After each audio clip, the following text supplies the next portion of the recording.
उस वक्त तो और भी हिंदू संगठन होंगे जो इसी तरह का उद्देश्य जिनका होगा कि भाई एक हिंदूवादी एजेंडा है, सब इस पर सहमत हो, देश इस तरफ चले, बल्कि कांग्रेस की जो नीति है उस पर ना चले। तो ऐसे तो बहुत होंगे।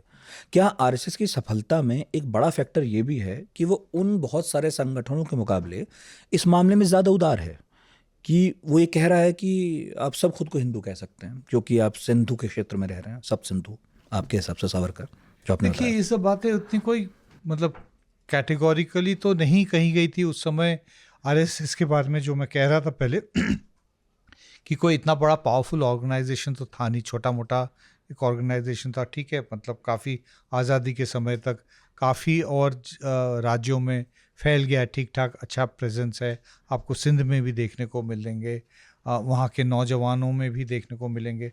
अडवाणी जी खुद सिंध के वही मुझे वहीं ध्यान से आया, निकल के आए थे। हाँ बिल्कुल, मतलब नेचुरल उनकी ऑटोबायोग्राफी में पढ़ा मैंने कि हाँ हाँ। तो ये सब लेकिन क्या है कि तब भी कांग्रेस की तुलना में तो ये बहुत ही मिनिस्कुल, बहुत ही छोटा पार्ट मतलब संगठन था और इन्फ्लुएंस भी बहुत कम था। तो हम उतना ज़्यादा कैटेगोरिकली मतलब मैं ये सर हम लोग हिंदू इसको संगठनों के मुकाबले में कह रहा हूँ। हाँ मेरे ख्याल से जो है आरएसएस के प्रति जो जो मेन जो अट्रैक्शन था वो ये था कि उन्होंने क्लियरली बोल दिया कि कांग्रेस और कांग्रेस के अंदर गांधी और नेहरू ये लोग रिस्पॉन्सिबल थे देश के बंटवारे में। चीज़ को जो कैटेगोरिकली बोलने के पीछे, और मतलब आप देखेंगे कि 48 में गांधी जी की हत्या के पहले उन पे हमला एक बार पहले भी हुआ था, मतलब जब नासिक में नहीं, कोई दूसरे शहर में एक आयोजन हुआ था, तो वहाँ पे गोडसे और उनके साथी वो लोग गए थे वहाँ पे। तो कैटेगोरिकली इस तरह से हमला नहीं हुआ था, हाँ, लेकिन प्लान कुछ था कि हम गांधी पे टारगेट करेंगे।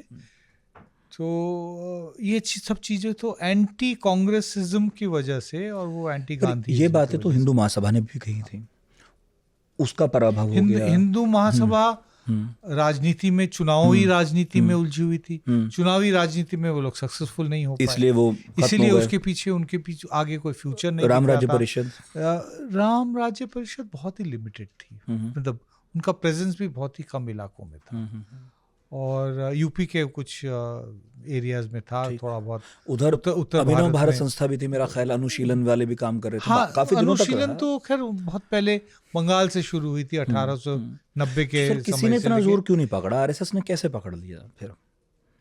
जबकि मैं यही बोल रहा हूँ कि ना ये एक हिंसक संगठन था, इन्होंने नहीं किया, ना इन्होंने किसी ऐसे बड़े आंदोलन में पार्ट लिया कि लोग आकर्षित हो गए।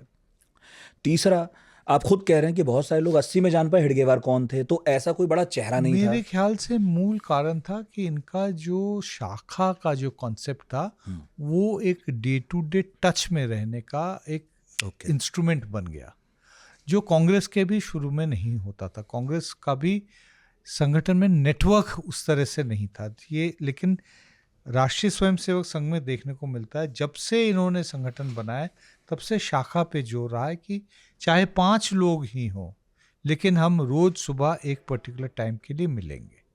जो पिछले 10 या पिछले 20-25 सालों में जो सबसे ज़्यादा जो आरएस के सामने चैलेंज रहा है हिंदुस्तान के कंटेम्प्रेरी राजनीति में, वो एक ही शाखा का कॉन्सेप्ट बहुत हद तक खत्म हो गया है। इसलिए फिजिकल ई शाखाओं पर तो आए हैं, ई शाखाओं पे आए हैं, लेकिन उसमें वो टच तो नहीं है ना, उसमें आप 5 काम करते करते एक ई शाखा में भी तो लॉग इन करके बैठे हुए हैं।